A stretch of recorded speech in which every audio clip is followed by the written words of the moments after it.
Now, as mentioned there, the G7 leaders have arrived in France for their annual summit, and for the first time, the Australian Prime Minister has been invited, along with a small group of other global leaders. Plenty on the agenda, from climate change to taxing tech giants and, of course, the Strait of Hormuz. But it's the US-China trade war and the Brexit trade stoush that are dominating. Let's go to Tom Connell live at the G7 in Biarritz.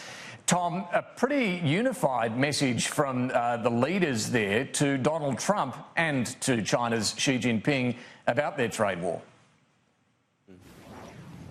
Well, it's important you mention that. It's not just to Donald Trump, because this all ramped up on Friday with China initially slapping more tariffs on the US, and this tit-for-tat continued.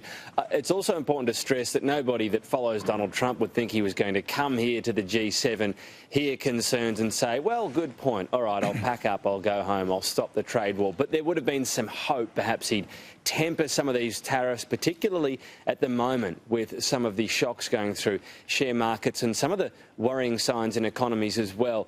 Unfortunately, for people hoping that might happen, it was exactly the opposite. Ramping up of tariffs and going even further, some pretty extraordinary stuff, talking about ordering US companies to get out of China and even threatening France with a tax on wine over its plans for a digital tax to target Facebook and Google. One person here that maybe will have a bit more influence on Donald Trump than others, Boris Johnson. The two reportedly get along very well, according to close sources, including about 5 or 6 phone calls already before they've even met in person. And Boris Johnson is urging restraint on these tariffs.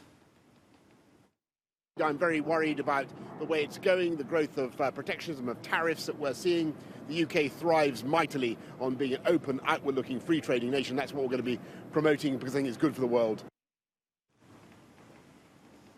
The problem is Boris Johnson, of course, in his own argument at the moment with the EU over how Brexit will happen, including, of course, this issue of trade and the hard or soft border in Northern Ireland there. He's going to meet as well with not just Trump, with Scott Morrison, as you mentioned there. He's at the G7. Not a huge player here, but he'll be hoping for getting relations off to a good start with Boris Johnson. I tell you what, David, if he can sort out this trade issue, he might have the job for a lot longer than a year.